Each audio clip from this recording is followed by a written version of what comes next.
You are listening to a free version of the Majority Report with Sam Steeder. To support the show and get another 15 minutes of daily program, go to majority.fm, please. The Majority Report with Sam Steeder. It is Thursday, September 14th, 2017. My name is Sam Steeder. This is the four-time award-winning Majority Report. We are broadcasting live steps from the industrially ravaged Gowanus Canal in the heartland of America, downtown Brooklyn, USA. On the program today, senior editor from the Washington Monthly, former policy director and managing editor of New America's Open Markets program, Phillip Longman, will be here to tell us why it's time to fight health-care monopolies. The day after Medicare for All is introduced with 17 co-sponsors in the U.S. Senate. Also on the program today, deal or no deal on DACA. And McConnell may nuke blue slips, paving the way for the most conservative judges we've seen in a generation, or the moon falling into Lake Michigan. Meanwhile, Mueller chasing social media, and the Flynns are in deep doo-doo. Trump's new ethics heads okays anonymous gifts to legal defense funds. Not so coincidentally. And Moochin Manuchin in some hot water of his own over his honeymoon ask. Okay. Oh, man. Michael's away. Matt will play. Pharma boy Martin Shkreli. How do I say his name? I think it's Shkreli. Jailed even before he's been sentenced to jail. And rest in peace, Grant Hart from Husker Du. One of my favorite bands back in the day. All this and more on today's Majority Report, ladies and gentlemen. So overnight, apparently late last night, Donald Trump met with Nancy and Chuck. And they hung out. And I guess they basically just said, I don't know, people will like you more if you support DACA. Some type of legislative fix for the executive policy that you rescinded. And he must have said, really? Do you really think they'll like me more? And Chuck and Nancy said, sure, yeah, of course. And he said, well... Think of how big the propaganda file can get after wow, something like okay. that. And then, but what about the wall? Because the wall is really important. It's not important to do. It's important to talk about, like I said to the Mexican president. And they said, well, let's do that separately, and we'll just promise more border security. Big border security? Yeah, big border security. Okay, deal. And here he is announcing it this morning after coming off of a helicopter ride. And just listen to this guy. The wall will come later. We're right now renovating large sections of wall, massive sections, making it brand new. We're doing a lot of renovation. We're building 4 different samples of the wall to see which one we're going to choose, and the wall is going to be built. Will you pause it? I mean, it's just amazing. First of all, the guy's lying, right? But aside from that, like, we're building 4 samples of walls. We're going to see which one we like best. What goes with the drapes, which goes with the couch, which goes with the picture. He has to say this. I mean, because we know this from the transcripts of his conversation with the Mexican president. He knows how important the wall is to those guys wearing baseball caps in that stadium in West Virginia or that, that auditorium in West Virginia. So he's got to pretend he's just lying. And he's appealing to consumerism too with that. Like, we need to figure out it's a showroom of different walls. Totally. We're not sure if we're going to go with the stalagmite pool or just like the bluestone. It's beautiful terracotta. A terracotta. We're not sure. So we're going to see all four. We'll see which one we like the best. So here he is. He's talking about the wall, and then he goes, keep playing.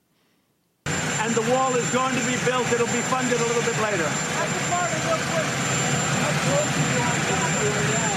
Well, we want to get massive border security, and I think that both Nancy Pelosi and Chuck Schumer, I think they agree with it. But so we met last night with, as you know, Schumer, Pelosi, and a whole group, and I think we're fairly close, but we have to get massive border security. Oh, I think he's on board. Yeah, Mitch is on board. Paul Ryan's on board. We all feel, look, 92% of the people agree on DACA. But what we want is very, very powerful border security, okay? I think 92% is just a made-up number that he pulled out of.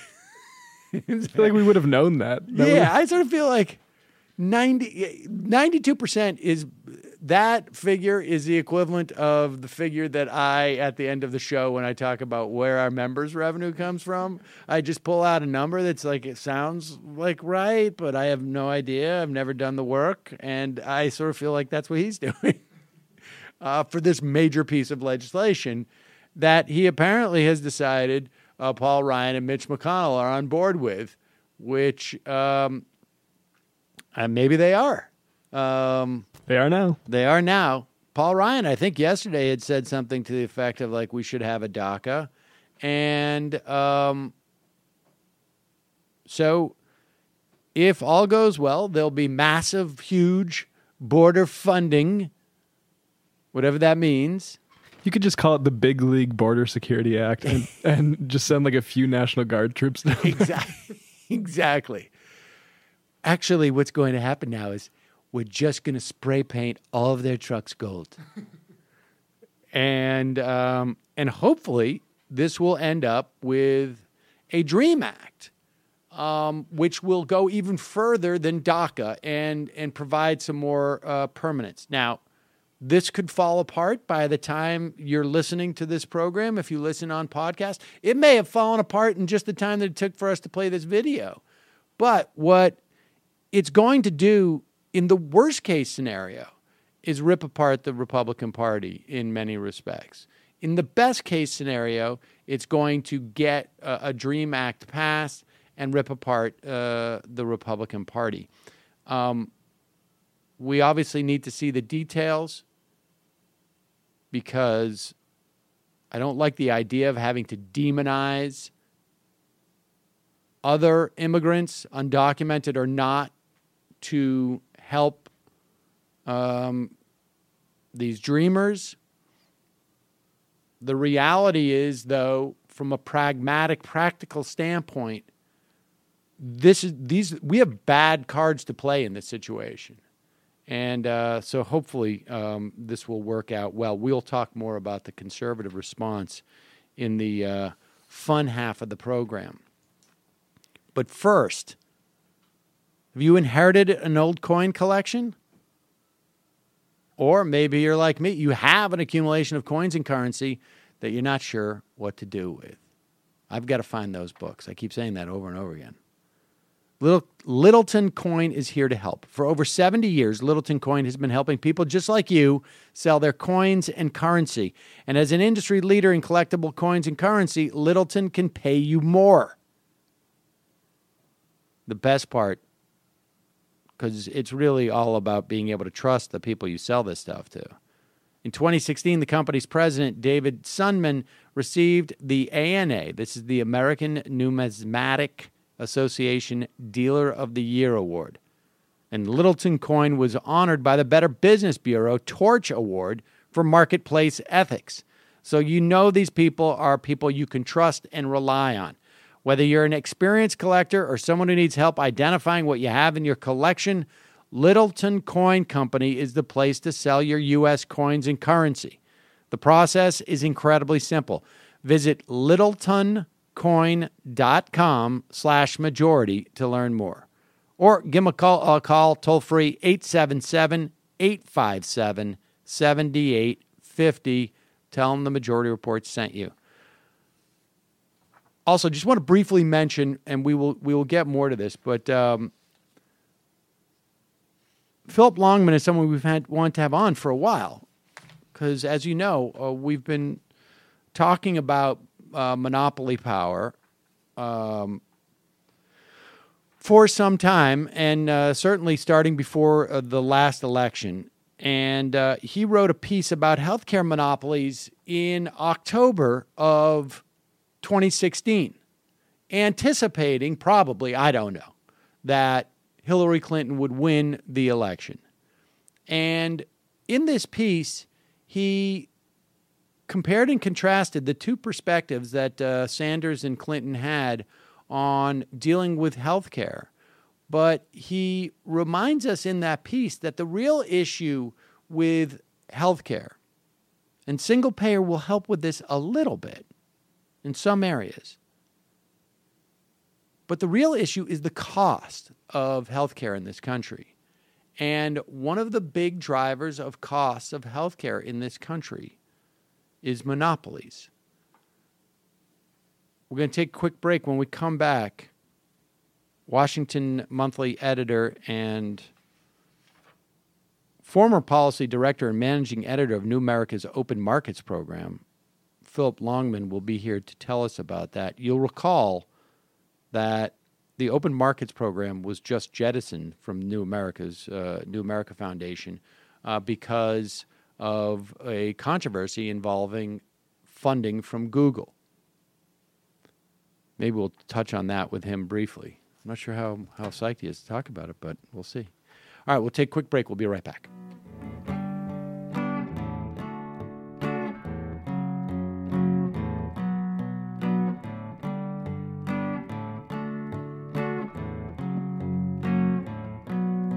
Is the sky the limit? What is the apogee? Is the sky the limit for me?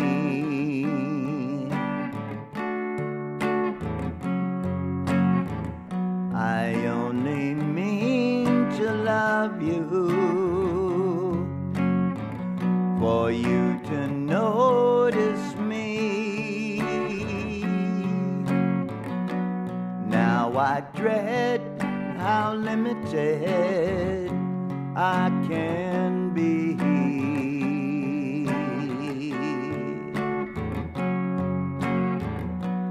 Radiate, radiate away. Radiate, radiate away. Radiate, radiate away.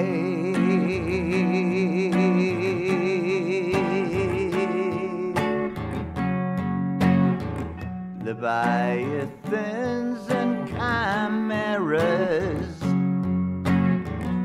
hydras below the sea,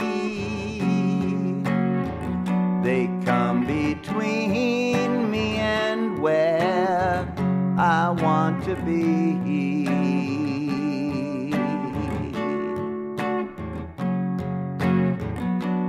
From this sky I've fallen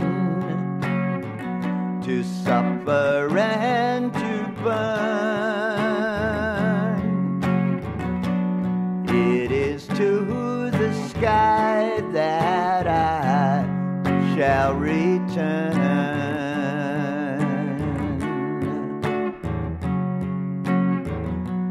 Radiate,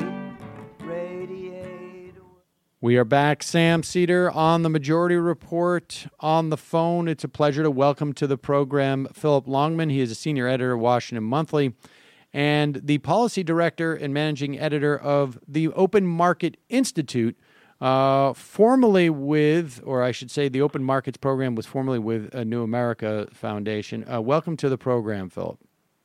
Great to be here. Thanks for having me, Sam. And, we may circle back when we talk a little bit more about the general issues with monopoly, about what happened over at New America's Foundation in the relationship with the Open Markets program. We've talked about that quite a bit on this program, and I just want to maybe as we talk about healthcare, we'll circle back. But your piece, which was written in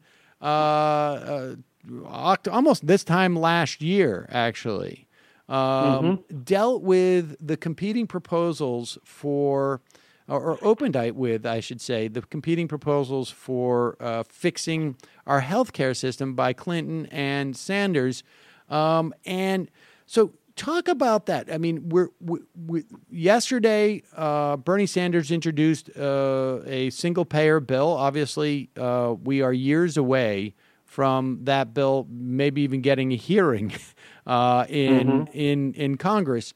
But nevertheless, explain to folks why that's not going to solve necessarily all of the cost issues that we have associated with healthcare.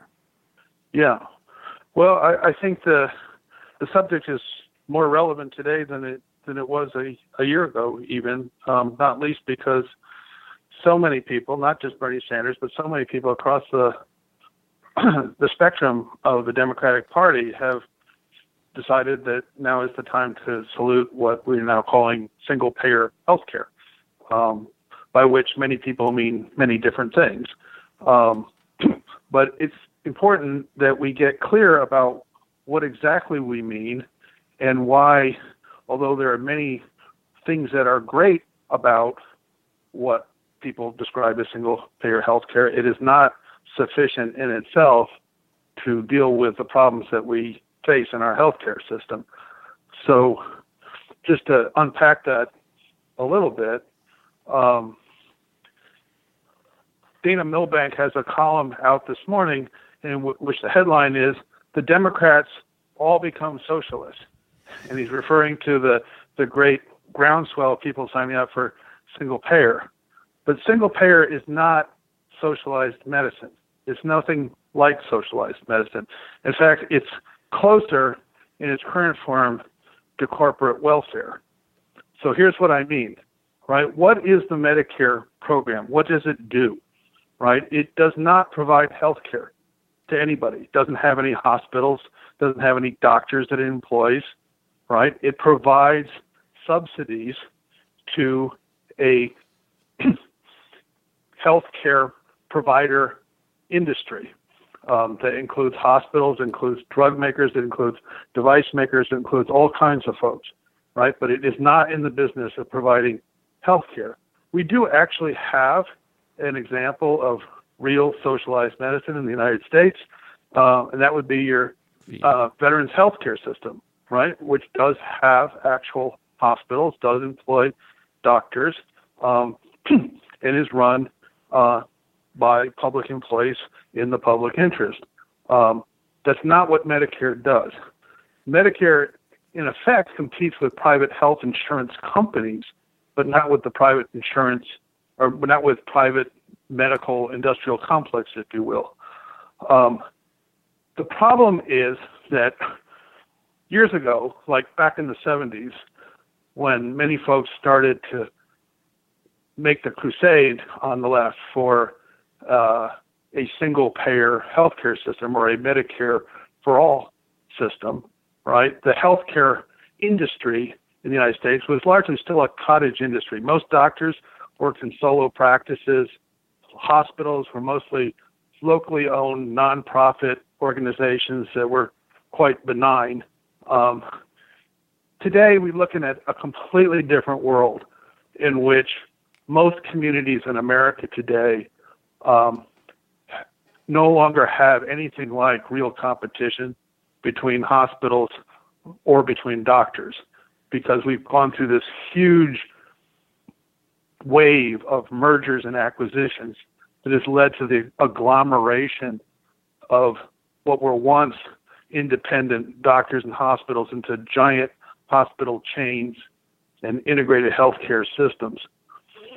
And if we're not careful, all we're going to wind up doing is subsidizing that giant Goliath and making it even more politically powerful, and in a way that will prevent us from actually doing anything meaningful in the reform of healthcare delivery. All right, before we get into healthcare finance, get into that danger, I want give us a sense. I mean, I think like intuitively, I think people see that doctors are becoming more associated with hospitals, and that, you know, certainly, you know, I live in New York. I've lived in New England with some pretty big cities and a lot of hospitals, and so I felt conscious of the merging between hospitals. When we talk about like the 70s or the 60s or the 50s in terms of hospitals, were there that many more hospitals that were independent, can you give us a sense of that as a data point? And let me also just say, when you started to raise Dana Milbank's piece, I was a little bit concerned, and it wasn't until I realized it was an example of what was wrong did I feel more comfortable where were you going with that. I just have to get that off my chest.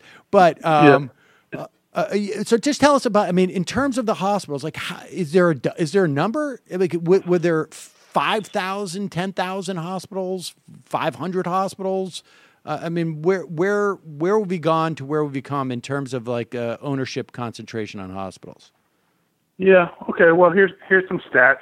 So basically, according to a study that came out of Harvard 2 years ago, we're now in a world in which 40% of all hospital stays occur in hospitals where there is no competition. It's the only hospital in town. Okay. So that is up dramatically from what it was in the 1950s. I can't tell you exactly what the number would have been, but it has been the preoccupation of the healthcare industry since really the 80s to merge, and it's actually been hastened along by the Affordable Care Act, which in many ways encourages healthcare providers into merging into things called accountable care organizations. We don't really have a coherent policy at the federal level on this question. You know, I like to say that on any given day, if you go over to one side of the mall in Washington, in Washington, right, you've got a building that houses the Department of Health and Human Services, which is every day trying to encourage healthcare providers to merge with each other so that they can integrate their care better and do less fragmented care under the vision of the Affordable Care Act. And on the other side of the mall, there's another federal bureaucracy called the Federal Trade Commission that is routinely suing hospitals for merging, and yet not doing enough of that merging or enough of that suing to prevent most markets in America now from having any effective competition. So these are local monopolies, right? There's not one giant healthcare chain that controls some giant part of the healthcare market, but healthcare itself is local. So when you live in a community where the last two hospitals merged with each other or were bought out by some larger chain, you no longer live in a world where you have choice, or even more to the point where your health insurance company has choice. Your health insurance company, when it comes into town to negotiate prices and to create a network, is basically a price taker because there's only one hospital. There's only one entity from which to buy healthcare. So that entity dictates the price. Now, in the piece, you suggest that there is some value in vertical integration, in creating those teams, and I think, I think there's some data to support that in terms of like medical outcomes. But explain the difference between vertical integration and horizontal integration. And I certainly, having just had a family member in for pneumonia with other complications, I could see what. And I don't know if this came from vertical integration, but there were different teams of doctors who were specialists, and they all seemed to be somewhat coordinated, but they were all under an umbrella, and that, I think, certainly I found comforting and more easy to navigate. But delineate for us the difference between vertical integration and horizontal integration, because we'll swing back to this when we talk about solutions on some level. Well, here's part of the dilemma we face, right? That most people, as they experience the American healthcare system, experience something that's actually not a system. It's very, very fragmented. So we've all had the experience that you go to some doctor and you have to fill out all these forms while you're in the waiting room, even though you just filled out all those forms for some other doctor down the hall last week, but those two doctors don't coordinate with each other. They don't work off a common medical record, right? And so there's all this bouncing around, and it can be quite lethal, right? Because a lot of people don't have their care coordinated by any one doctor, one primary care medical home type doctor. Instead, they bounce around from multiple specialists who treat one body part at a time and don't talk to each other about what prescriptions, their drugs they're prescribing, and otherwise coordinate their care. And that's a big reason why American healthcare has become so dangerous. American healthcare is literally the third leading cause of death in the United States after all cancer and all heart disease, because of the just extraordinary numbers of medical errors and uncoordinated care that goes on. So we really would like to have greater integration of care, right? But if the way we overcome this problem is by creating gigantic monopolies that are unaccountable to the public and are effectively unregulated in their pricing, we've maybe solved one problem partially, but created another one, a really big one. And that's, I'm arguing, is basically the main thrust of where we're going now. That's the main current in healthcare today, right? Is we are moving to these increasingly integrated giant systems, which have the promise of better integrating care and of achieving certain economies of scale, but which, if left unregulated, become predatory. And this, we face the same question in a lot of other realms, right? There's a lot of things, a lot of sectors of the economy where scale is important, right? We don't want to have 15 different electrical power companies covering every part of the city, right? It's more efficient to just have one. But having just one means you have to regulate it as a utility. If you just turn your back on the fact that it's a monopoly, you wind up being eaten. So that's where we are now. And studies that have come out in the last year or so suggest that in communities where the last two remaining hospitals merge, the price increase is about 20% on top of what exists in more competitive markets. And that's a lot because we don't really have any really competitive markets, right? If it's not a monopoly, it's a duopoly. And the amount of formal and informal collusion that it goes on between these institutions is just gigantic. So we have kind of a fork in the road. We either have to say we're going to use antitrust and other mechanisms like it to make sure that we don't have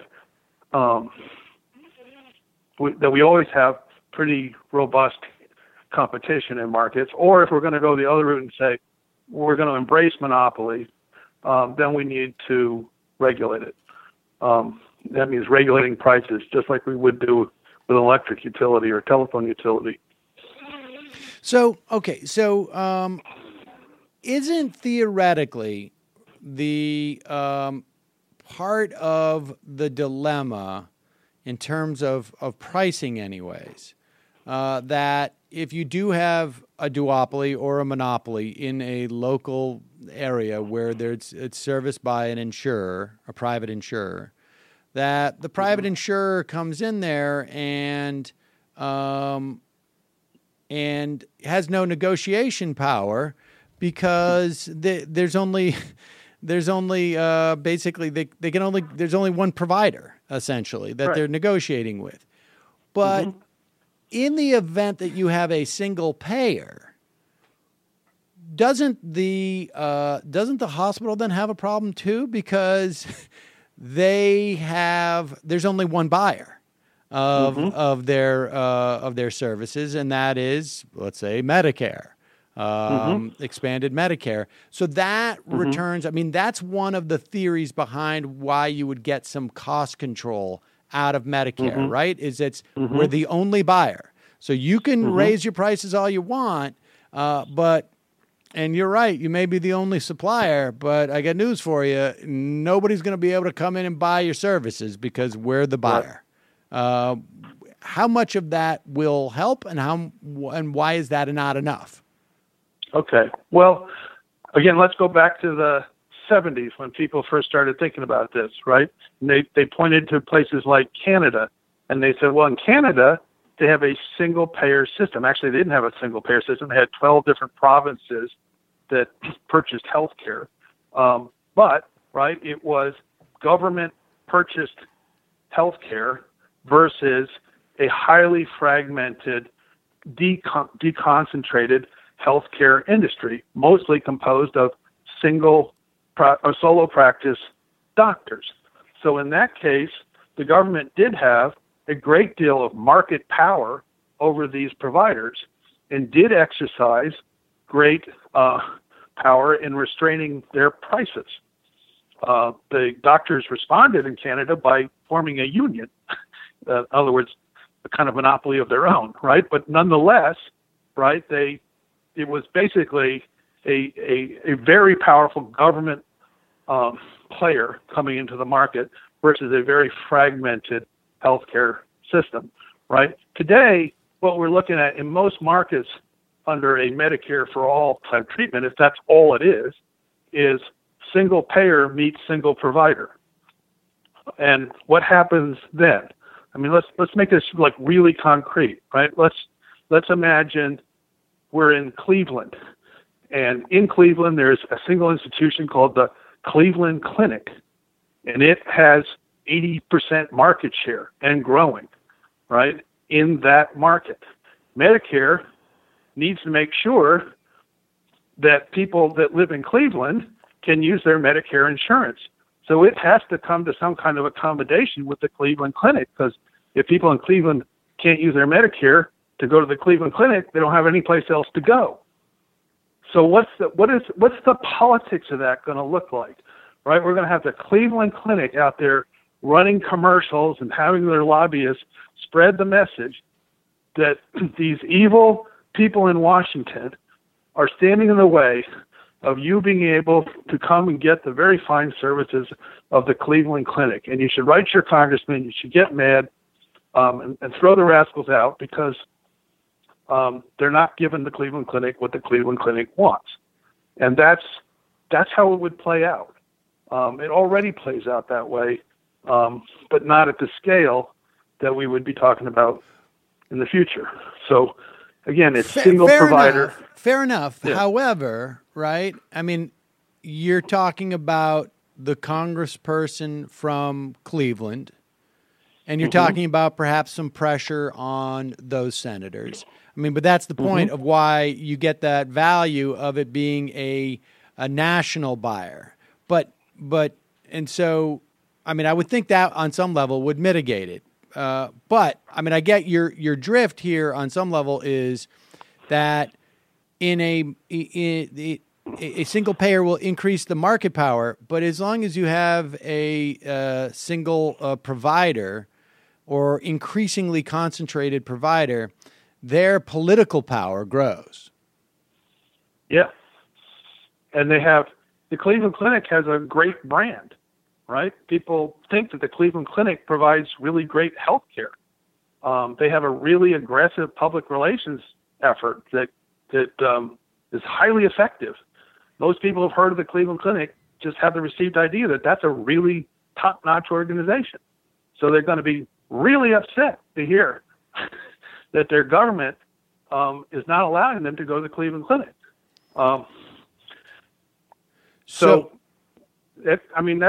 That's the basic dynamic, right? Another way to think of this is where else do we find this in the federal government, right? We find this in defense contracting, right?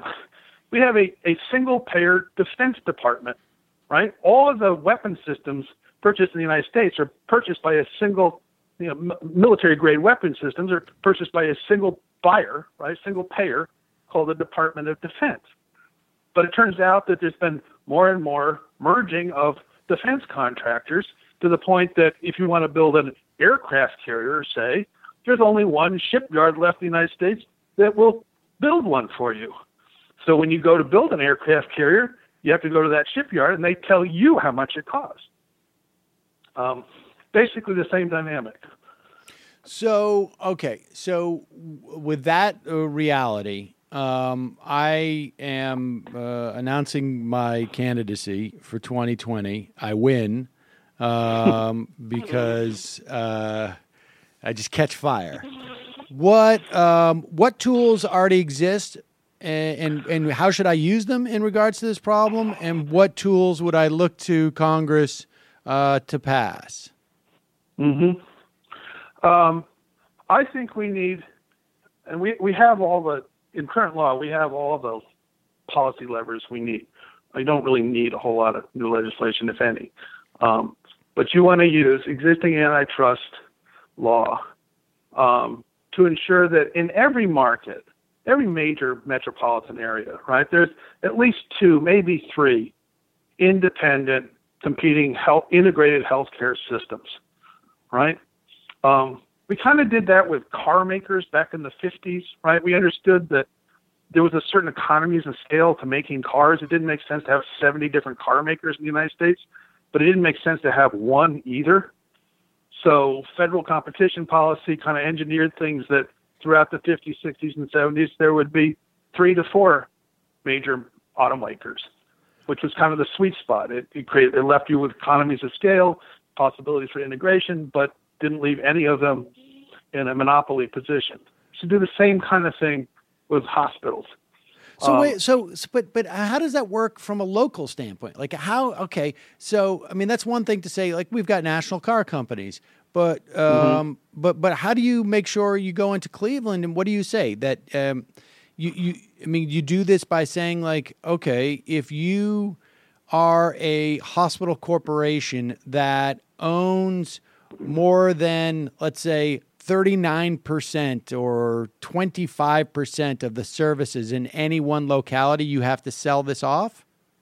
Is that basically it? Yeah. And I mean, and throughout American history, we've done things. We used to do things like that with chain stores, right? You said, you can't, we used to say the old Atlantic and Pacific grocery store, right? You can't control more than 40% of the groceries in any county in America, right? That was to ensure competition. We theoretically do that with owner-operated television stations, although Sinclair Media has just found a little bit of a loophole. Yeah. They've been giving a gift. But it's the same concept. And so theoretically, what would happen? So we say this, I announced this, we have the statutory authority to do it through the Federal Trade Commission, I guess. And I say, okay, you get 4 years. To work this out, 3 years. I don't know how long it will take. And then hospital corporations will end up with like 3 or 4 major hospital corporations, or maybe 3 or 4 regional per region, I guess, that might be big hospitals that will operate 3 or 4 or 5 or 10 different facilities, and these companies will split it up there. Is that like what?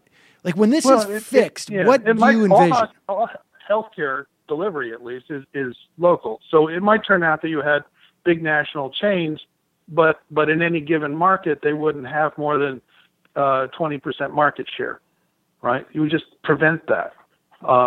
And by the way, the reason to do this is not just to encourage price competition among providers, although there'd be some of that. I mean, that's an important consideration, right? But it's also to restrain the political power of any one of these providers, right? And this is an ancient trade-off that in American politics that current generations forgotten about. But in the last progressive era, people had furious debates about the difference between busting up trusts and monopolies versus letting big trusts and monopolies operate but regulating them, right? And so you had people like Teddy Roosevelt towards the end of his career would say, well, actually, monopolies can be good, right? Because monopolies have all these economies of scale and they can deliver cheaper prices many times. So let's embrace monopolies, but have this really big government regulatory system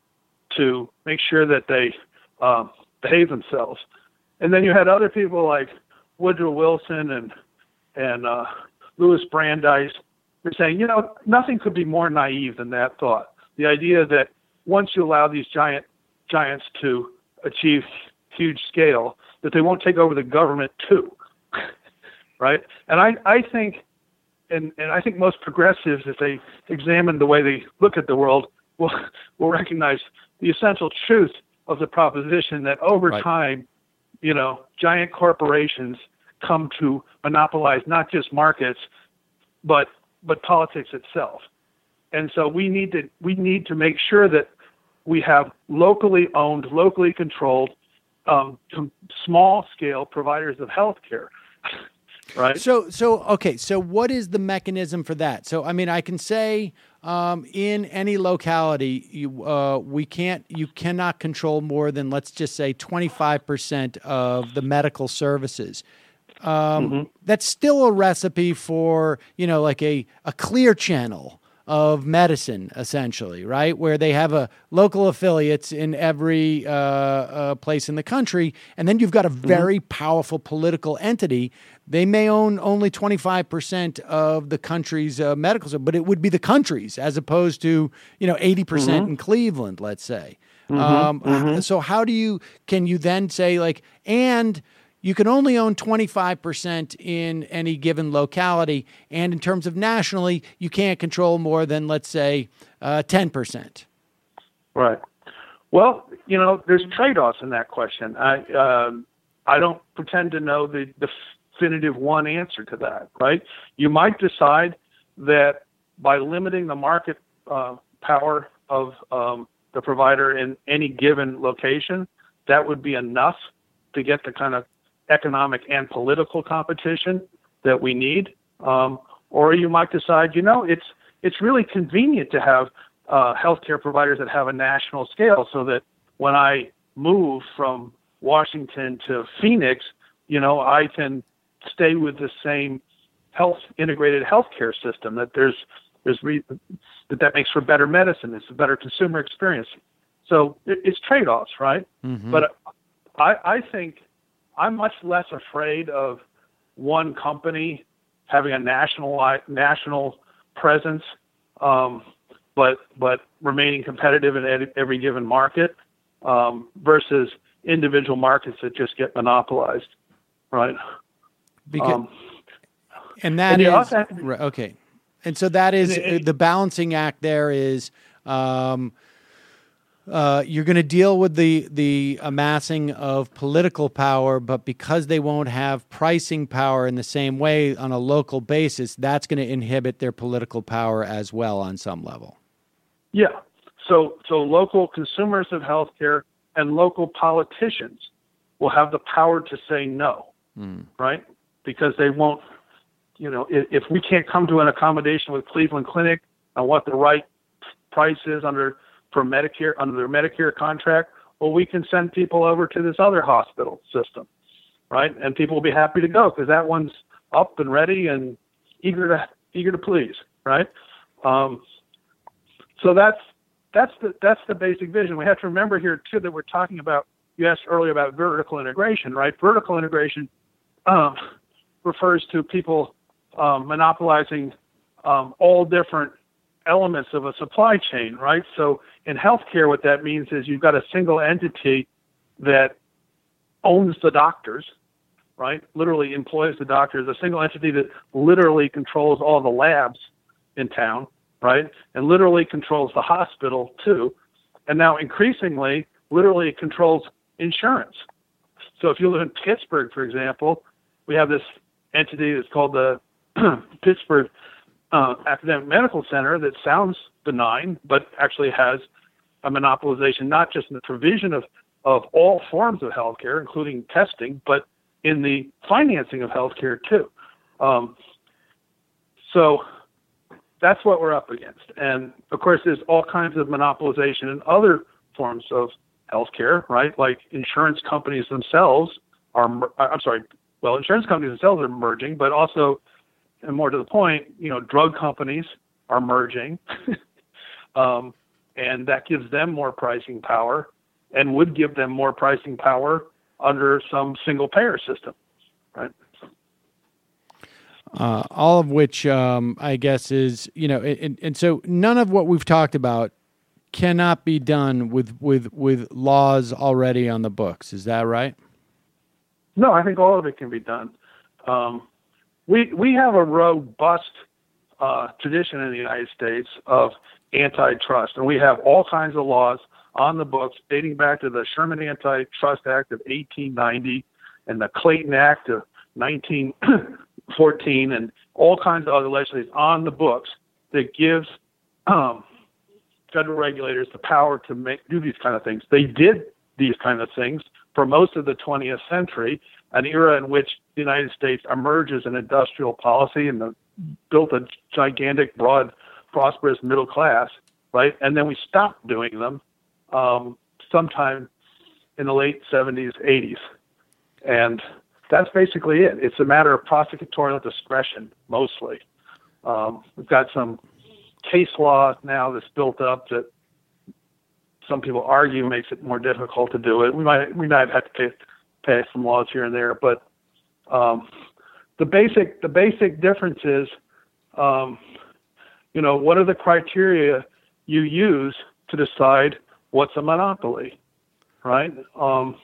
Under current practice, right, prosecutors basically won't bring a case unless they can show overt collusion, right, between two entities and or price gouging. So if there's, in the absence of price gouging, in the absence of collusion, any monopoly is basically left alone. That's why we have something like Amazon, right? Right. But it doesn't have to be that way. That's prosecutorial discretion, right? And we should say that, and we've certainly spoken to both folks like K. Sabeel Rahman and Barry Lynn and Matt Stoller over the past year or so. This is largely a function of a Reagan era, Robert Bork led revision of how we look at monopolies as being problematic, and deeming that monopolies are only problematic based upon what kind of price they can deliver on a product, with ignoring all of the other societal implications, like their political power, like long-term, pricing. At one point, and when Amazon owns everything, they're going to say, "Hey, guess what? That's right. That free shipping, not so much, and the cheaper stuff, not so much anymore." And what are you going to do? There's not going to be anybody left. All right. Well, with all that said, another example of that is the massive power. They say Amazon gets something like 80 cents of every dollar online. The only other behemoth that can rival Amazon in its control of a certain sector of what happens online is, of course, Google. And just briefly from your perspective, because there's a lot of controversy, and I understand, within the context of think tanks, there's all sorts of different dynamics that are in play, including personalities and whatnot. But the bottom line is Open Markets, the program that is now spun off. You're now a policy director and managing editor of an Open Market Institute as opposed to an Open Markets program at a New America think tank. Well, how does what happened there shine some light on this dynamic of the power of monopolies, even though it had nothing to do with the pricing of, searching online, let's say? Mm-hmm. Well, New America was a think tank, is a think tank. I've been there since 1999 when it started. And as a think tank, it needs to raise money. And over time, it felt the need to raise money from corporate sponsors and from various very high net worth individuals, including, as it turned out, Eric Schmidt, who was the chairman of Google, who became the chairman of New America for many, many years, and who gave vast amounts of money to New America. Now, there are many things I like about Eric Schmidt. I've spent a fair amount of time with Eric Schmidt.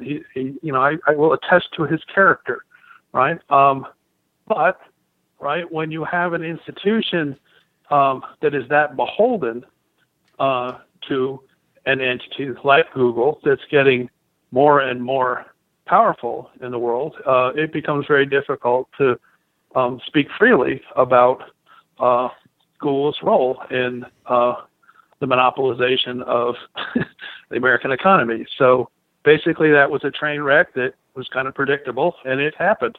And so we are no longer with New America. But we have other sources of funding that are not so directly involving conflicts of interest, and so the work continues. But it's a big problem. It gets to, I guess, your larger question here. It gets to this point about why do we do antitrust? Since the 70s, the idea is we only do it to enhance consumer welfare, as if all any of us are is consumers, and as if our welfare is completely defined by cheap prices. Well, guess what? We're not just all consumers. We're citizens too, right? And we're also producers, right? Sellers of labor, sellers of things, right? And so antitrust shouldn't have this focus merely on consumers. It should have a focus on citizens and on the overall political and economic health of society, right? And what we're seeing now in the collision between Google and New America illustrates it. What we're seeing now is that this amass of economic power eventually seeps in to all segments of society and corrupts them subtly, right? It's corrupting the world of Washington Policy Institute's think tanks, because no think tank left in D.C. that isn't beholden in some way to these giant entities, right? It increasingly has monopolized academia, right, where Google is sponsoring research all over the place at a time when other entities are becoming relatively smaller. The federal government is retreating from its support of research. So academic institutions increasingly bend their research to fit the Google line. And Google doesn't necessarily have to tell scholars that they have to come to a certain conclusion, but over time, there's just a built-in bias that's going to make certain subjects not talked about and others talked about. And so that's part of the reason why antitrust is about the health of society as a whole, not just of the economy. Phillip Longman, Policy Director, Managing Editor of the Open Market Institute. Where can people get more information if they want to get more information on Open Market Institute? Well, I would tell you to Google Open Market Institute, but I'm not sure what will happen. I just tried, and it took me to the Competitive Enterprise Institute.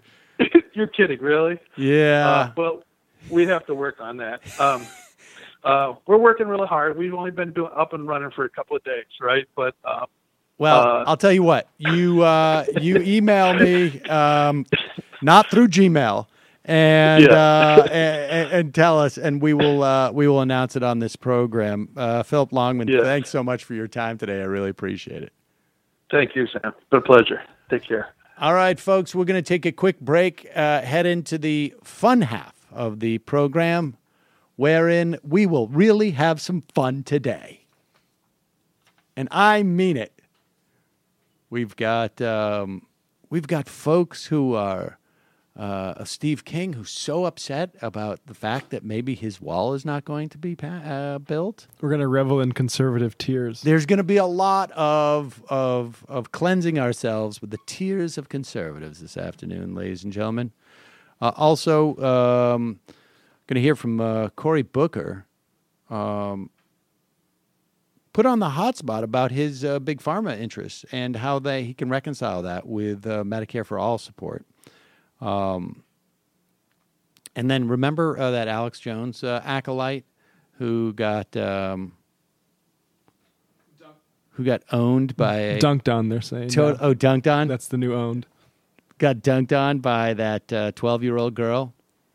And you know what? Make sure you have the original too, because they are little shifty in the way that they replay that.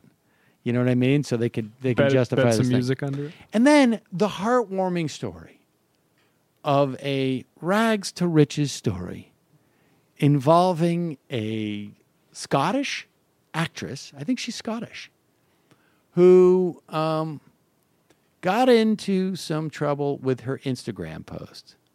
And then that led to some trouble for both her and her husband. And now I think Steve Mnuchin, among other things, is in the doghouse.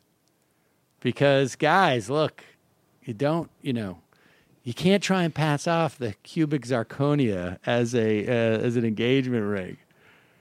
And I love the thing like, oh, sweetheart, I'm going to take you on a great honeymoon. I'm going to see if I can get the government to pay for it.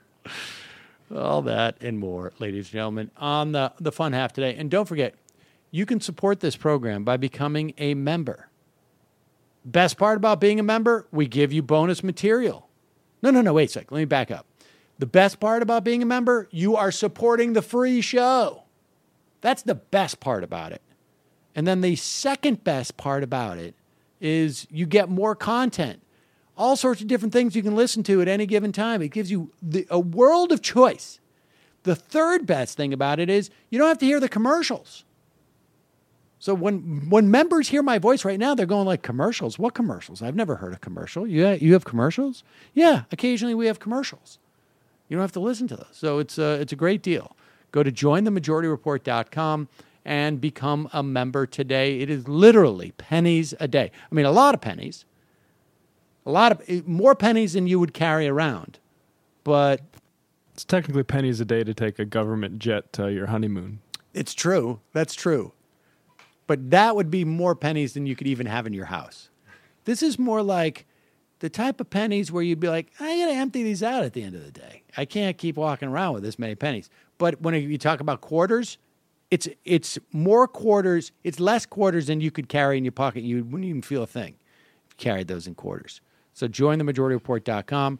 And, of course, if you buy your stuff through Amazon, many of you do, the least you can do is to give us a kickback at majorityreportkickback.com. But, and granted, it's Walmart, but online. Be nice to have a duopoly as opposed to a monopoly. Jet.com. We also have a link for Jet.com at MajorityReportKickback.com. And it's a great service. I like Jet quite a bit, actually. Also, JustCoffee.coop. Fair trade coffee, tea, or chocolate. Fair trade. Coffee. Use the coupon code Majority, get 10% off. See you in the fun half.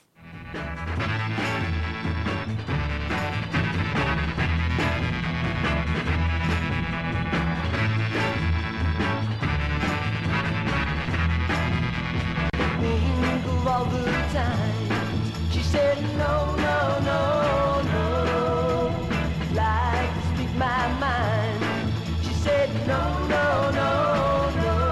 And I know her time's not free. She didn't waste none on me. Situation sad. She said no, no, no, no. Things are looking bad.